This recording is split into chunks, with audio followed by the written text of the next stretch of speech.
Bhajagovindam, which is originally known as Mohamudgaram, composed by Sri Adi Shankarar.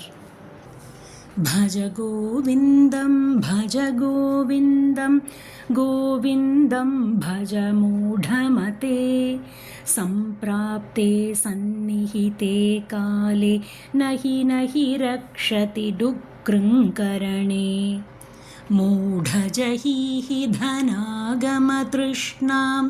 कुरु सद्बुद्धिं मनसि वितृष्णां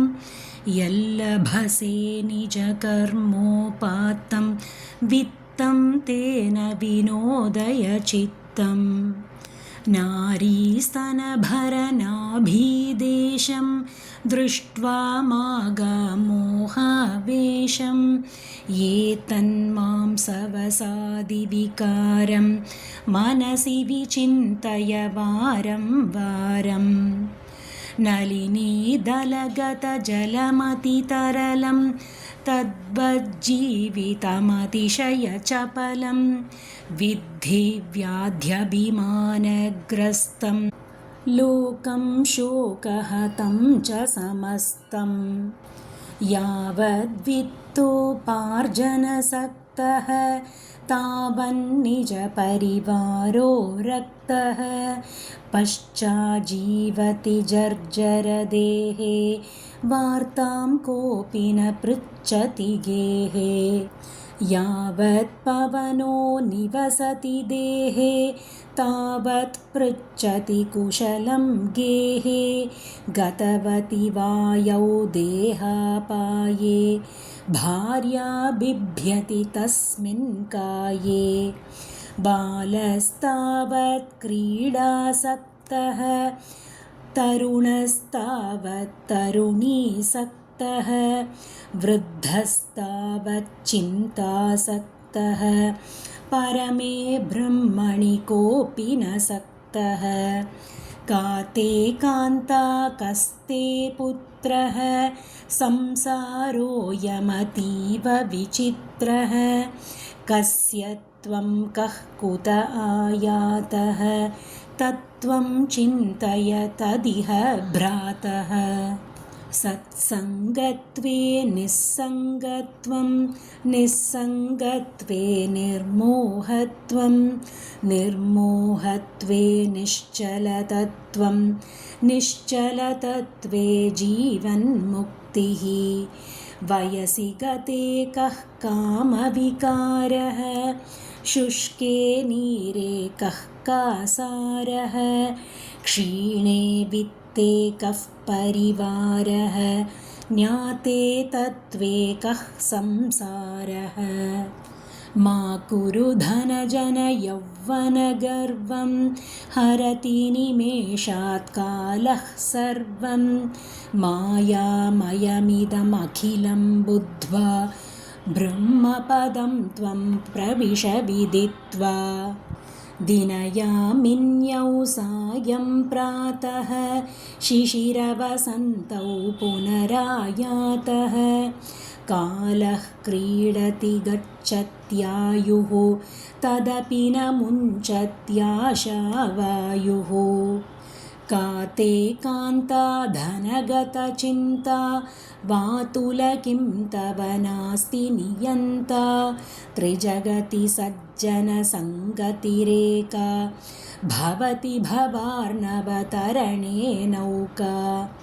जटिलो मुण्डीलुञ्चितकेशः काषायाम्बरबहुकृतवेषः पश्यन्नपि च न पश्यति मूढो ह्युदरनिमित्तं बहुकृतवेषः अङ्गं गलितं पलितं मुण्डं दशनविहीनं जातं तुण्डं वृद्धो याति गृहीत्वा दण्डं तदपि न मुञ्चत्याशापिण्डम् अग्रे वह्निः पृष्ठे भानु रात्रौ चुबुकसमर्पितजानुः करतलभिक्षस्तरुतलवासः तदपि न मुञ्चत्याशापाशः कुरुते गङ्गासागरगमनं व्रतपरिपालनमथवा दानं ज्ञानविहीनः सर्वमतेन मुक्तिं न भजति जन्मशतेन सुरमन्दिरतरुमूलनिवासः शय्याभूतलमजिनं वासः सर्वपरिग्रहभोगत्यागः कस्य सुखं न करोति विरागः योगरतो वा भोगरतो वा सङ्गरतो वा सङ्गविहीनः यस्य ब्रह्मणि रमते चित्तं नन्दति नन्दति नन्दत्येव भगवद्गीता किञ्चिदधीता गङ्गाजललवकणिका पीता सकृदपि येन मुरारिसमर्चा क्रियते तस्य यमेन न चर्चा पुनरपि जननं पुनरपि मरणं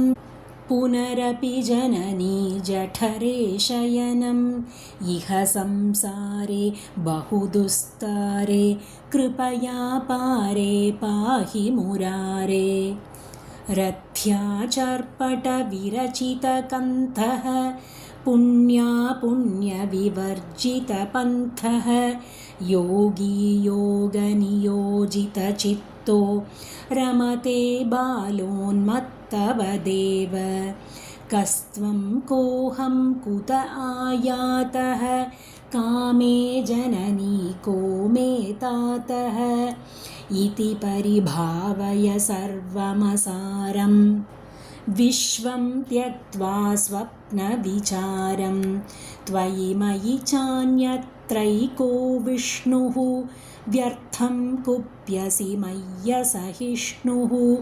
भवसमचित्तः सर्वत्र त्वं वाञ्छस्य चिराद्यदि विष्णुत्वं शत्रौ मित्रे पुत्रे बन्धौ मा कुरु यत्नं विग्रहसन्धौ सर्वस्मिन्नपि पश्यात्मानं सर्वत्रोत्सृज भेदाज्ञानं कामं क्रोधं लोभं मोहं त्यक्त्वात्मानं भावय कोऽहम् आत्मज्ञानविहीना मूढाः ते पच्यन्ते नरकनिगूढाः गेयं गीता नाम सहस्रं ध्येयं श्रीपतिरूपमजस्रं नेयं सज्जनसङ्गे चित्तं देयं दीनजनाय च वित्तं सुखतः क्रियते रामाभोगः पश्चादन्तशरीरे रोगः यद्यपि लोके मरणं शरणं तदपि न मुञ्चति पापाचरणम् अर्थमनर्थं भावय नित्यं नास्ति ततः सुखलेशः सत्यं पुत्रादपि धनभाजां भीतिः सर्वत्रैषा विहिता रीतिः प्राणायामं प्रत्याहारं नित्यानित्यविवेकविचारं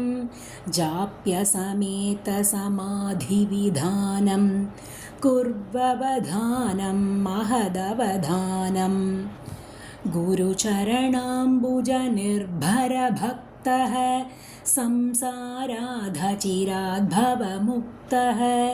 सेन्द्रियमानसनियमादेवं द्रक्ष्यसि निजहृदयस्थं देवम् इति भज गोविन्दं समाप्तम्।